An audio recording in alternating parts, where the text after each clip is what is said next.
윤석열 대통령에 대한 탄핵 심판이 막바지로 향하면서 여야 정치권의 장외 여론전도 거세지고 있습니다. 특히 오늘 광주는 탄핵 찬반 집회로 반으로 갈라졌는데요.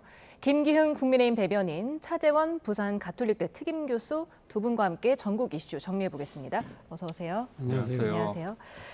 지금 5.18 민주화 운동의 상징, 네. 광주가 지금 탄핵 찬반 집회로 둘로 나뉘었습니다. 이 부분은 어떻게 보셨습니까? 아무래도 그 탄핵 반대의 어떤 시위가 부산부터 시작해서 부산, 그다음에 대구, 지난주 특히 대구에 많은 분들이 모이지 않았습니까? 경찰 추산은 5만 명이 넘고요. 주최 측 추산은 한 15만 명 정도 얘기를 하고 있는데 오늘도 경찰 추산 한 3만 명 정도 모였다고 하고 주최 측 추산은 한 10만 명 모였다고 합니다. 그만큼 많은 분들이 광주에서 탄핵에 대해서 반대를 하고 있는데 이제까지의 탄핵 반대의 물결이 전국적인 현상이다. 광주도 예외가 아니다. 이런 것들을 우리가 알 수 있고요. 무엇보다도 광주라는 곳이 앵커께서 말씀하신 것처럼 민주화의 성지 아닙니까? 그렇다면 거기에서 왜 사람들이 그렇게 많은 사람들이 모여서 탄핵을 반대하는가? 그 부분을 좀 더 설득력 본인들이 주장하기 위해서 모였고요. 민주당 같은 경우는 그거를 자꾸 구구다, 아스팔트 우파다 표현을 하지만 본인들이 참여를 함으로써 우리의 목소리는 정당하다 이런 부분을 외치는 것 같습니다. 대통령 한 개인을 지키고자 하는 걸 넘어서 지금의 탄핵 과정에서의 헌재의 어떤 심리 과정이 법이 제대로 집행되고 있는지 적용되고 있는지 법치와 대한민국을 지키고자 하는 그분들의 목소리가 점점 커지고 있는 형국 아닌가 그런 생각을 해봅니다. 네, 그동안 광주에서 열렸던 보수 진영 집회 중에 오늘 집회가 규모가 가장 큰 것으로 추정이 되죠? 예, 뭐 그렇게 보입니다. 일단 뭐 광주에서 아무런 큰 그 충돌이나 뭐 이런 거 없이 불상사 없이 끝이 났다고 해서 다행이라는 생각이 들고요. 뭐 이 탄핵에 반대하시는 분들도 자신의 의견을 언제든지 필요할 수 있는 것이 대한민국이라는 민주주의가 갖고 있는 하나의 가치일 수 있는 것이죠. 그러나 저는 이 광주에 원래 신청했던 것이 5.18 민주강제행위였잖아요. 우리가 어떤 정치적인 행사를 할 때 TPO라는 말을 쓰잖아요. 뭐 시간, 장소, 상황에 대해서 맞는 그러한 정치적 행위를 해야 된다는 것인데 사실상 5.18 민주광장이 어떤 곳입니까? 왜 이것이 민주광장으로 지정되었느냐? 1980년 5월 17일 비상계엄 전국 확대로 인해서 그때 당시 이 대학가가 통제되고 이것 때문에 계엄군과 충돌했던 학생들에 대한 무자비한 폭력, 이것에 대한 저항하는 시민들에 대해서 계엄군들이 무차별 발포를 통해서 이런 비극에서 비롯된 것이 바로 5.18 민주광장이잖아요. 그렇다고 한다면 광주분들한테 계엄과 계엄군이라는 것은 정말 트라우마거든요. 그렇다고 한다면 아무리 표현의 자유, 이 집회의 자유가 있다고 하더라도 그런 상징적인 장소에 가서 뭔가 이런 식의 그러니까 이 반역사적이고 반헌법적인 그런 비상계엄을 옹호하는 그러한 이 대중 집회를 하겠다고 집회 신청한 것 자체가 저는 정치적 도발이라는 생각이 들고요.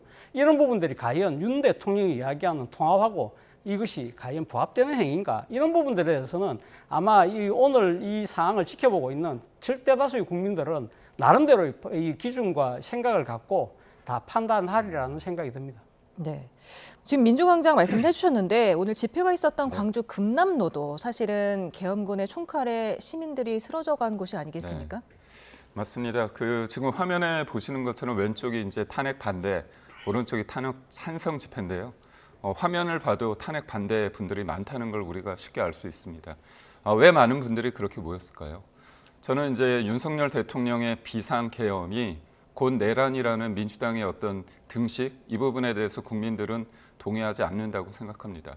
저도 5.18 관련해서 누구보다도 저도 대학교 때도 그렇고 기회가 있을 때 5.18 묘역을 찾습니다. 그렇지만 윤석열 대통령이 계엄을 선포했다고 해서 그게 곧 군홧발로 사람들을 짓밟고 총칼로 사람들을 죽이거나 다치게 한 게 아니지 않습니까? 그러니까 비상계엄과 내란이 등치된다. 그게 어떻게 보면 그날의 상황에 대해서 진실은 아무도 모릅니다. 지금 진실을 찾아가는 과정에 있다고 볼 수 있거든요. 근데 그 과정에 있어서 사실에 기초하기보다는 12월 6일 소위 말해서 홍장원 1차장의 메모와 그다음에 곽정근 전 사령관의 여러 가지 선정적인 얘기, 예를 들어서 도끼로 문을 부숴서라도 국회의원을 끌어내라 이런 얘기를 대통령이 했다고 하는데 알고 보니까 대통령은 국회의원이라고 얘기 안 했다는 거 아닙니까? 그리고 도끼라는 것도 본인이 얘기를 안 했는데 언론이 얘기했다고 하죠. 하지만 언론이 취재를 해보니 본인이 공소장에서 도끼라는 말을 분명히 했습니다. 사실 12월 6일 그 이후에 계엄 초기 상황에서는 많은 국민들이 이게 윤석열 대통령이 이렇게까지 했어야 되는가 의구점을 가지고 있었습니다. 하지만 그 이후에 대통령이 구속되고 그 다음에 체포되고 구속되고 그런 일련의 상황을 봤을 때 과연 그날의 상황이 민주당이나 일부 언론에서 얘기하는 것처럼 그런 상황이었는가 그렇게 보지 않은 면이 많고요. 무엇보다도 우리가 당일 계엄 그 12월 3일과 4일 새벽의 상황만 봤다면 지금부터는 국민들은 계엄 이전과 이후에 29번의 탄핵과 그리고 23번의 특검, 그다음에 감행 예산 등 민주당의 일방 독주식의 그 방식에 대해서 국민들이 알게 되면서 이번 계엄이 일부에서는 계몽령 아닌가 그런 얘기까지 나오는 상황 아닌가 그런 생각을 해봅니다. 네, 오늘 탄핵 찬반 집회에 여야 의원들도 동참을 했죠. 예, 여야 의원들 입장에서는 사실 이런 식으로 그러니까 윤 대통령의 불법적이고 위헌적인 비상계엄에 대해서 마치 이게 그러니까 일종의 세대결처럼 이 거리에서 양상이 나타나고 있기 때문에 가만히 집에 앉아서 이렇게 이 상황을 지켜볼 수는 없는 상황이니까요. 그리고 제가 생각했을 때는 지금 탄핵 국면이긴 합니다만 사실 이 지금 이 윤 대통령의 탄핵을 반대하는 분들이 이렇게 거리로 지금 나온 것도요. 윤 대통령의 탄핵을 막기보다는 제가 생각했을 때는 윤 대통령의 탄핵이 인용 이후에 지금 펼쳐질 조기 대선을 미리 지금 대비하고 준비하고 있는 것이 아닐까라는 생각이 듭니다. 자, 어쨌든 앞서 우리 김기용 대변인 말씀처럼 이 탄핵 반대 집회에 나오신 분들의 주장은 저는 그분들 입장에서는 그런 이야기 할 수 있다고 봅니다만 그분들의 생각이 이렇게 마치 다수의 국민들이 동의하는 것처럼 이렇게 이 상황을 설명하시는 것은 저는 조금 좀 어불성설이 아닐까 하는 생각이 듭니다. 사실 그 박완서 작가의 소설 중에요. 이런 소설이 있습니다. 지 알고 내 알고 하늘이 알것만이라는 소설이 있습니다. 자, 우리가 12월 3일 날 비상계엄 당시에 국회에서 어떤 일이 벌어졌는가는 전 5천만이 넘는 국민들이 TV 생중계로 다 봤잖아요. 우리 국민만 본 게 아니죠. 전 세계에 이것이 라이브로 다 방송되면서 전 세계가 깜짝 놀랐잖아요. 대한민국이 10대 경제대국이고 민주화와 산업화를 이룩한 위대한 국가라고 다 알고 있었는데 현직 대통령이 이 법적 근거도 없는 그런 이 비상계엄을 발동하고 거기다가 무장한 군인들을 난입을 시켜서 국회의 권능을 박탈하는 그 장면을 적나라하게 봤잖아요. 이런 부분들을 갖다가 계몽령이라고 이야기하는 그 자체가 저는 정말 국민들을 정말 혹세무민하는 그러한 일종의 정치적인 구호를 넘어서 저는 정말 이거는 정말 시대착오적인 지금 상황 인식을 하고 계신 것이 아닐까라는 생각이 듭니다. 그렇기 때문에 이런 부분들에 대해서는 아마도 지금 이 탄핵이 아마 제가 생각했을 때는 인용될 가능성이 상당히 높다고 보기 때문에 그 바로 이어지는 이 조기 대선 국면을 앞두고 아마 탄핵을 반대하시는 분들이 상당히 아마 나름대로의 조바심 때문에 거리로 쏟아져 나온 것이 아닐까 하는 생각이 듭니다. 네, 민주당 지도부는 참석을 하지 않았지만 이재명 대표가 SNS에서 나치에 침묵한 지식인을 빗대서 비판을 했고 또 윤석열 파시즘이다라면서 강하게 비판을 했죠. 실은 제가 목소리가 좀 안 좋습니다. 그 이유는 저도 오늘 집회에 참여하고 나왔기 때문에 그런데요. 모르겠습니다. 제가 거리에 나가는 게 여러 가지 생각이 있고 제 나름대로 저도 이제 50이기 때문에 누군가의 어떤 지시에 의해서 제가 집회 나가는 건 아닙니다. 지금의 민주당이 누구를 파쇼라 하거나 아니면 전체주의를 얘기할 자격이 있는지 과연 묻고 싶습니다. 이재명 1인 체제 아닙니까? 1인 체제에서 어떻게 보면 이견을 제시하면 그쪽에서 친명 쪽에서 뭐라고 얘기합니까? 움직이면 죽는다. 그것까지 서슴지 않고요. 공천 과정에서 비명은 다 횡사했습니다. 친명은 횡재를 했고요. 그리고 제가 하는 말이 아니라 전당대회 때 후보가 뭐라고 얘기했습니까? 1인이 지시하면 돌격대로 가서 전체주의 유령이 떠돌고 있다고 얘기를 하고 있습니다. 저는 그래요. 이재명 대표가 민주당의 대표가 되는 순간 어떻게 보면 지금의 악순환이 계속 이어지고 있다고 봅니다. 여소야대 국면에서 본인이 당대표를 하지 않았습니까? 그렇다면 중도로 갈 수 있어요. 그렇지만 29번의 탄핵 왜 했습니까? 그리고 20여 차례의 특검은 왜 했습니까? 왜 했겠습니까? 본인이 가만히 있으면 법적 절차에 따라서 사법 리스크 때문에 끌려가기 때문입니다. 본인이 끌려가기 전에 대통령을 탄핵하고 지금 윤석열 정부를 무력화시키기 위해서 그렇게 줄탄핵을 한 거 아닙니까?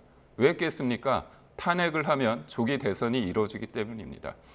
원래 정치 세력의 개편은 선거를 통해 이루어져야 되는데 탄핵을 통해서 8년 전의 상황을 되풀이하고자 그런 의도가 있는 것이죠. 그런 상황 속에서 국민들은 바보가 아닙니다. 이 탄핵 국면에서 그리고 헌재가 과연 제대로 절차대로 되고 있는가.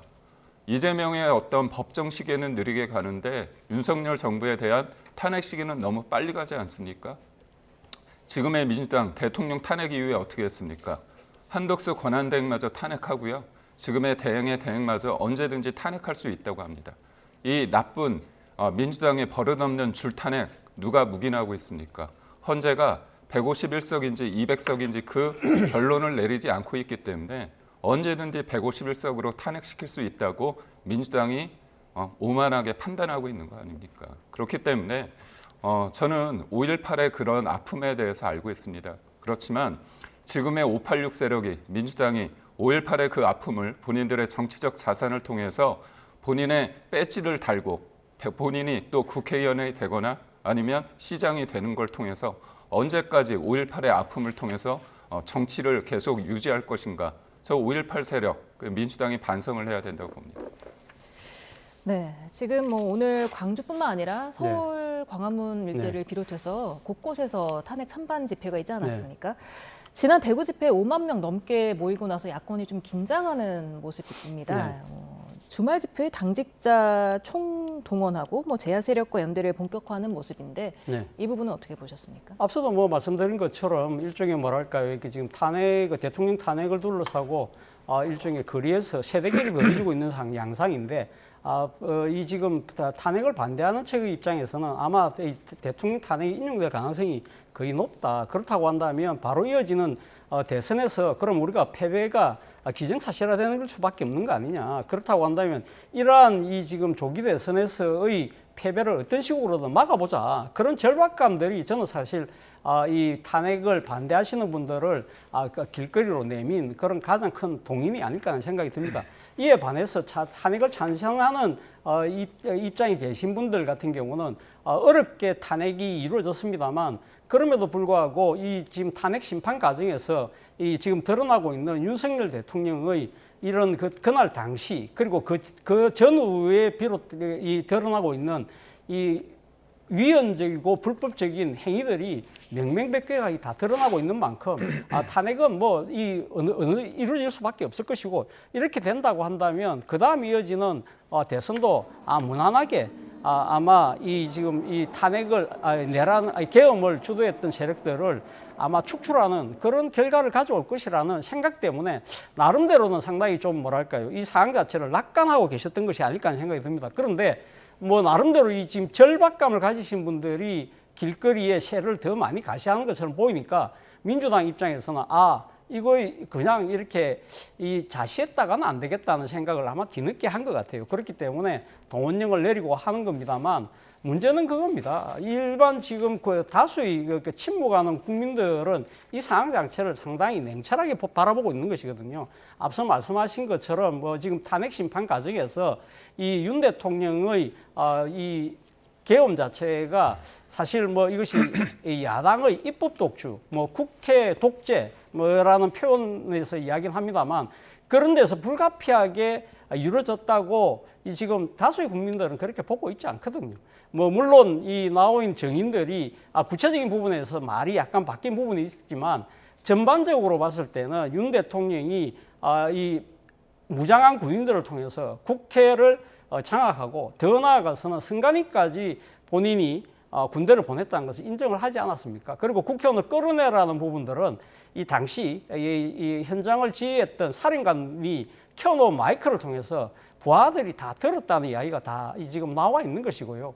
그리고 홍장원 전 국정원 제1차장 같은 경우 메모에 대한 논란은 있습니다만 이 당시 여인영 방첩사령관과의 통화, 그 당시에 주고받았던 내용들이 여인영 방첩사령관이 부하들에게 명령했던 거하고 거의 일치한다. 그렇다고 한다면 홍장원 차장은 도대체 그 내용을 어떻게 알았을까? 이런 부분들을 합리적으로 객관적으로 생각하면 다 바라다 보이는 부분이거든요. 이렇기 때문에 그런 부분들에 대해서는 국민들의 평가는 저는 이미 끝났다는 생각이 듭니다. 네.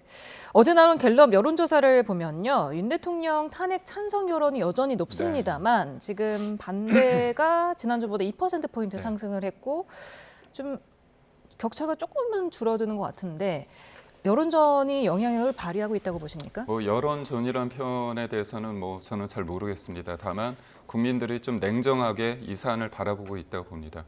저도 12월 3일 그 밤에 굉장히 느닷없는 계엄으로 인해서 저도 혼돈스러웠습니다. 그리고 저도 대통령이 이 문제를 해결하는 방식에 있어서 유일하게 이 계엄이 맞느냐 했을 때 전 동의하지 않습니다. 근데 냉정하게 보십시오. 계엄이 곧 내란입니까? 그 내란일지 아닐지는 지금 법적으로 찾아가는 과정에 있습니다. 근데 민주당과 일부 언론에서는 그걸 기정사실화하고 지금 달려가고 있죠. 그런 과정에 있어서 대통령의 계엄의 방식이 절차적 문제가 있었다. 그렇다면 그 문제를 풀어 책임을 지우는 과정 또한 절차적 하자는 없어야 됩니다. 절차적 정당성이 확보되지 않으면 그건 법치가 아닙니다. 그건 민주주의가 아닙니다. 그렇기 때문에 우리가 재판을 하는 겁니다.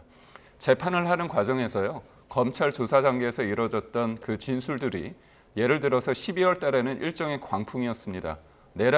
계엄이 곧 내란이라고 생각하는 분들이 많았죠. 그렇다면 그 현장에 있던 사람들이 진실을 말했을까요?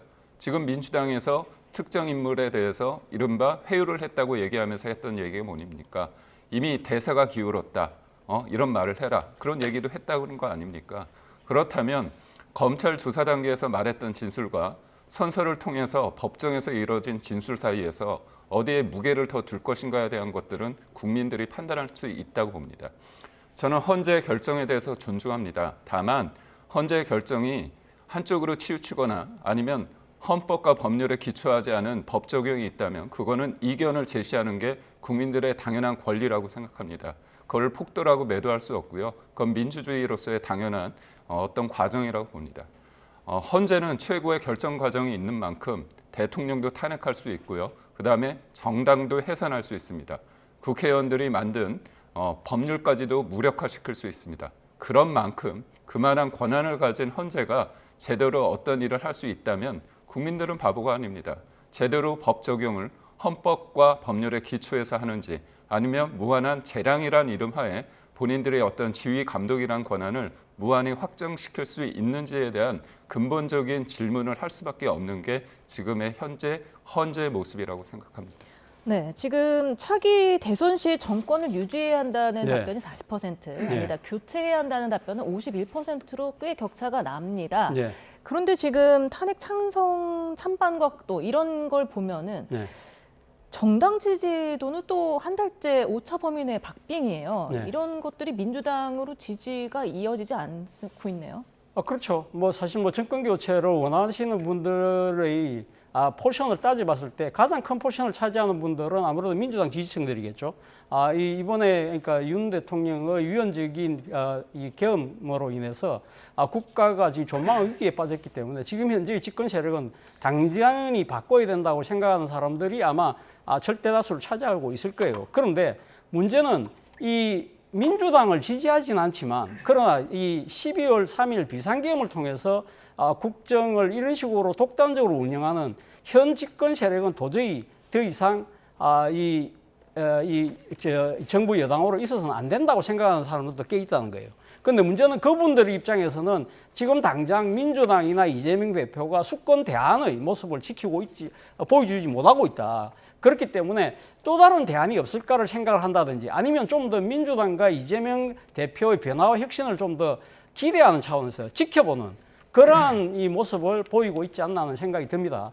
그렇다고 해서 지금 민주당을 당장 지지하지는 않지만 소위 말해서 그러니까 지금 비민주당 또 내지는 이 이 윤석열 정권에 대한 이 세력이 그렇다고 해서 그러면 이 조기 대선 국면에 그러면 정권 연장으로 돌아설 것이냐? 저는 그럴 가능성은 거의 없지 않나 하는 생각이 듭니다. 지금 당장 민주당, 지금 국민의힘이 이 계속적으로 비상계엄에 대한 명백히 드러나고 있는 내란을 옹호하고 그것조차 이 지금 탄핵까지 반대하고 있는 이런 어떻게 보면 반민주적인 모습들에 대해서는 아마 이 현재 민주당의 지지를 유보하고 있는 분들도 흔쾌히 집권 세력에게 현재의 집권 세력에게 정권 연장을 하라고 표를 던질 가능성은 저는 거의 없지 않나 생각이 듭니다.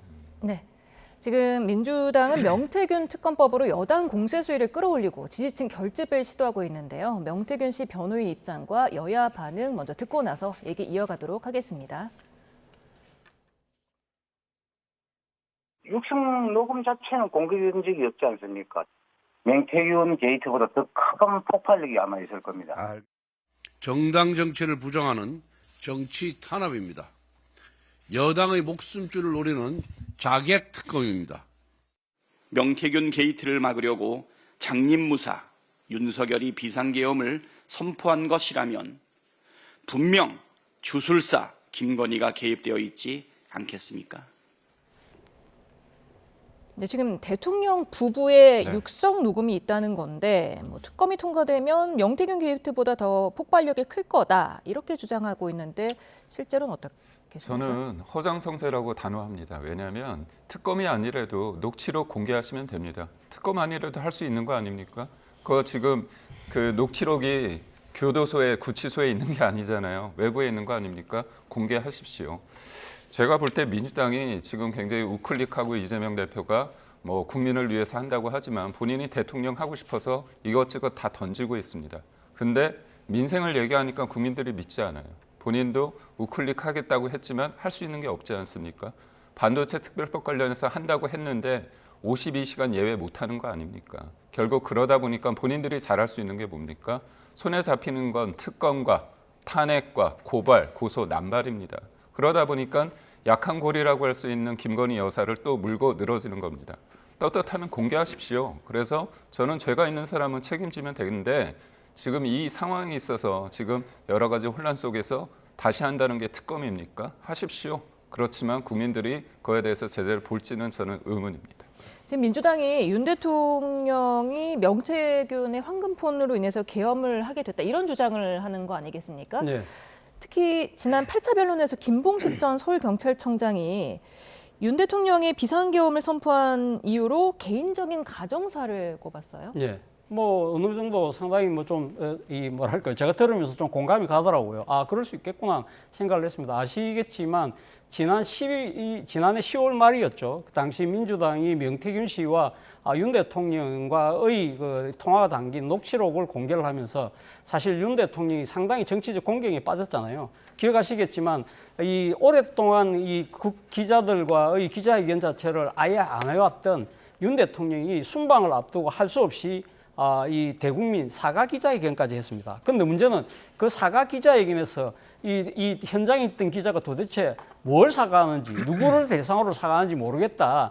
그런 정도의 반응이 나오면서 상당히 더 여론이 악화됐던 측면이 분명히 있는 것이거든요. 그러면서 이 김건희 특검법이 재의결되는 그런 과정이 계속적으로 이렇게 이 뭐랄까요, 정치적 압박이 커지는 그러한 상황이었기 때문에 누가 봐도 그렇다고 한다면 이 12월 3일 날 뜬금없이 야당의 국정행포를 이야기하면서 계엄을 한 것 자체가 결국은 자신의 부인인 김건희 특검법을 막기 위해서 그렇게 한 것이 아닐까라는 합리적 의심이 일었던 것이 사실이거든요. 그런데 여기에 대해서 김봉식 전 서울경찰청장이 계엄 당일날 그날 저녁에 만났더만 계엄을 이야기하면서 가정사를 이야기했다고 한다면 누가 봐도 이거는 이 야당이 진짜 뭐 대통령이 어떤 식으로 표현했는지 모르겠지만 내 아내에 대한 이런 정치적인 공세를 내가 도저히 묵과할 수 없어. 이런 부분들도 내가 이번 계엄하는 이유 중에 하나야 라고 이야기했을 가능성이 높다고 봐야 되지 않을까요? 네. 게다가 또 조태용 국정원장과 김건희 여사가 계엄 전날 문자를 주고받은 거에 대한 의심스러운 논조리도 상당하지 않습니까? 우선 김봉식 그 서울차장 관련해서 말씀드리자면 특검과 관련 없다고 얘기를 진술을 했고요. 그다음에 상식적으로 봤을 때 대통령이 여러 가지 이유 중에 어떻게 보면 김건희 여사 때문에 만약 한다고 된다면 그런 얘기를 사람들 앞에서 하겠습니까? 저는 김봉식 차장과 대통령의 관계가 얼마나 내밀한지 모르겠지만 안가에서 그런 얘기를 할 가능성은 저는 없다고 봅니다. 그리고 전 조태용 원장과 김건희 여사가 어떤 문자를 주고받은지 내용은 제가 모르기 때문에 여기에서 뭐라고 말씀드릴 수는 없습니다. 근데 계엄이 딱 일어나고 나서 발동되고 나서 민주당에서 그걸 얘기했습니다. 김건희 여사가 성형외과를 갔다고 그럽니다. 그러면서 이게 계엄하고 연관이 있느냐 계속 주장을 하다가 쏙 들어갔어요. 왜냐하면 가짜 뉴스이기 때문에. 결국은 저는 그렇습니다. 김건희 여사가 국정에 있어서 어떤 주축이 된다, 대통령보다 더 위에 있다, 그렇게 만드는 사람이 과연 누굽니까? 그럼 민주당입니다. 이재명 대표입니다. 지금 대통령이 탄핵이 됐거든요. 그다음에 김건희 여사가 건강이 뭐 좋지 않다는 얘기가 있습니다. 진짜 마음이 좋겠습니까? 근데 그런 사람에 대해서 이렇게 공격을 한다는 거 보면 좀 잔인하다는 생각도 들고요. 아니 저는 문제가 있으면 하면 되겠죠. 근데 이 모든 것들을 기승전결, 그리고 제가 21년 6월부터 대통령 선거 때부터 제가 함께 일을 했습니다. 그때 김건희 여사가 줄리라고 엑스파일 있다고 하면서 민주당이 계속 공격을 했습니다. 김건희 여사가 줄리인가요? 그거에 대해서 가짜뉴스 퍼뜨린 다음에 사과한 적이 있습니까? 민주당이 책임 있는 어떤 수권 정당을 지향한다면 적당히 하십시오. 국민들이 피곤하고요. 민생 챙긴다고 하시면서 민생 얘기하다가 왜 다시 김건희 여사 타령입니까? 왜 특검 타령입니까? 본질에 충실하십시오. 명태균 씨가 특검을 원한다 이렇게 얘기를 하면서 네. 오세훈 시장, 송종표 시장을 언급하기도 했습니다. 그리고 네. 녹취에 또 원희룡 전 장관도 등장을 하면서 네. 여권 잠룡들이 굉장히 많이 등장을 하고 있네요. 글쎄요, 저는 뭐 이 명태균 씨의 그 황금폰에 도대체 뭐가 달린 게 있는지 저도 알 수가 없습니다만 저는 뭐 그 뭐랄까 파괴력이 크지는 않을 거라는 생각이 들어요. 아무래도 뭐 이 지금 사실 이 명태균 씨가 한참 나름대로 활동하던 시기는 당시 윤 대통령이 그 대통령 당선되는 시기였기 때문에 지금 거론되고 있는 이 잠룡들과 관련된 부분들은 뭐 이 스쳐가는 인연들로 인해서 여러 가지 이야기들이 나올 수 있겠죠. 그리고 뭐 오세훈 시장 같은 경우는 뭐 후원자가 여론조사를 부탁했다는 등 또 지금 홍준표 시장도 마찬가지 그런 이야기들이 있습니다만 이런 부분들에 대해서 과연 검찰이 이런 사람들을 그러니까 지금 그러니까 처리할 수 있을 정도까지 이 증거나 여기에 대한 위법한 증거 이 부분들을 확실히 잡았을까? 그 부분에 대해서는 뭐 저도 알 수가 없습니다만 그런데 지금 이 민주당이 이 명태균 특검법을 추진해서 그런지 몰라도 아마 오늘 지금 제가 보도를 보니까 다음 주 주초에 창원지검에서 명태균 씨 수사와 관련된 중간 수사 결과를 발표한다고 그래요. 그렇다고 한다면 이 중간 수사 결과를 본다고 한다면 어느 정도 우리가 나름대로 지금 이 여권 잠룡들에 대한 이야기는 실마리를 대충 우리가 헤아릴 수 있지 않을까 하는 생각이 듭니다. 네, 추경 얘기도 짧게 해보겠습니다. 지금 민주당이 제안한 35조 원 추경안을 두고 여야 공방이 격화하고 있죠. 네, 이재명 대표가 25만 원 관련해가지고 안 한다고 했다가 지금 다시 들어가지 않았습니까? 사실상 쿠폰이란 얘기로. 근데 하나 묻고 싶은 게 있어요. 본인 돈으로는 아까워서 경기도 법인카드로 소고기, 뭐 초밥 여러 가지 드시지 않았습니까? 근데 국민 돈으로 생생은 본인이 내고자 하는 거 아닙니까? 25만 원에 관련돼서 하고자 한다고 하시면 뭐 솔직하게 얘기를 해야지 왜 안 한다고 했습니까? 제가 볼 때는 국민들이 납득이 안 된다고 보는데 결국 저도 예전에 그 25만 원씩 저희 4인 가구이기 때문에 100만 원 받았습니다. 그래서 저도 TV를 바꿨거든요. 저도 기분이 좋죠. 하지만 그 100만 원 그때 수많은 10조에서 20조 가는 그 돈 누가 해야 됩니까? 저희 아이들이 해야 되는 겁니다. 결국은 지금 좋다고 해서 미래의 어떤 자산들을 꺼다 와가지고 본인의 어떤 지지율 상승을 위해서 조기 대선이 이루어진다면 그걸 통해 가지고 뭔가 본인의 자산으로 이용하고자 하는 이런 부분에 대해서 20, 30대가 25만 원 거부한다고 그러지 않습니까? 그런 측면에 있어서 좀 더 발상의 전환을 하고요. 본인의 철학이 과연 뭔지 기본소득 계속 요구하다가 쏙 빼지 않았습니까? 그러다 이번엔 다시 하지 않았습니까? 기본적인 도덕, 기본적인 소양, 기본적인 어떤 말의 무게 그런 부분에 대해서 국민들 앞에서 좀 솔직하셨으면 합니다. 네, 이재명 대표 오늘 상속세 개편 관련해서도 네. 글을 올렸잖아요. 예. 세금 때문에 집 팔고 떠나지 않게 하겠습니다. 라면서 공직을 증액을 했죠. 그렇죠. 뭐 지금 사실 이게 수도권 같은 경우에 집 한 채 갖고 있는 부부의 경우에 배우자가 사망했을 경우에 사실 이 수도권 같은 경우는 10억이 넘는 시가가 10억이 넘는 주택이 꽤 있잖아요. 그리고 지금 현재 상속세 비율로 보면 일광도 공제나 배우자 공제를 해서 10억이 넘어가는 주택 같은 경우는 상속세를 낼 수밖에 없는 상황이거든요. 그런데 이 지금 상속세의 그 지금 이 공제세액 이 한도가 사실은 주택 가격이 낮을 때 만들어졌다는 겁니다. 그렇다고 한다면 현재 주택 가격이 상당히 상승했기 때문에 아마 그런 점들을 고려해서 한 18억까지 있는 이 18억까지 시가 18억까지 되는 주택에 한해서는 이 상속세를 안 내는 쪽으로 아마 이렇게 법률을 개정하는 것이 맞다고 이야기한 것인데 아무래도 뭐 지금 조기 대선을 앞두고 소위 말하는 중산층들에 대한 맞춤형 일종의 공약이 아닐까라는 생각이 듭니다. 네, 지금까지 김기은 국민의힘 대변인, 차재원 부산가톨릭대 특임교수와 함께 전국 상황 정리해봤습니다. 오늘 말씀 감사합니다. 고맙습니다.